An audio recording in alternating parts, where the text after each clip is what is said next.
Aux États-Unis, c'est J-1, J-1 avant la première audience de Donald Trump à New York. L'ancien président inculpé vendredi pour avoir supposément acheté le silence d'une de ses anciennes conquêtes connaîtra le détail des faits qui lui sont reprochés demain. Anne Toulouse, vous êtes la correspondante d'Europe 1 aux États-Unis. Les partisans de Donald Trump crient à la persécution. Et cette inculpation, une première, il faut le rappeler, pour un président américain, loin de lui faire perdre des électeurs, a au contraire boosté la cote de popularité de Trump. Oui, c'est effectivement un motif de satisfaction pour Donald Trump, de même que les soutiens financiers qui pleuvent depuis son inculpation. Il avait reçu au début du week-end 5 millions de dollars. Mais même si cela montre qu'il existe un confortable noyau dur qui le soutiendra quoi qu'il arrive, il ne doit certainement pas se réjouir de ce qu'il attend en ce début de semaine à Manhattan. D'ailleurs, il semble que l'inculpation traînant, il s'était pris à espérer qu'elle n'aurait pas lieu.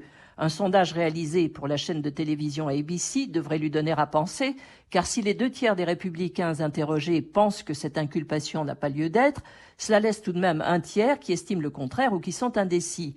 Depuis jeudi, Donald Trump a passé beaucoup de temps au téléphone pour rallier les soutiens de son parti, la plupart du temps avec succès, même auprès de ses concurrents déclarés comme Ron DeSantis ou Nikki Haley.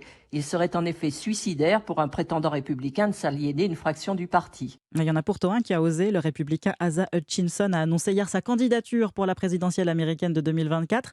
Ancien gouverneur de l'Arkansas dans le sud-est des États-Unis, il en a profité pour tacler Donald Trump, estimant qu'il devait se retirer de la course à la Maison-Blanche après son inculpation.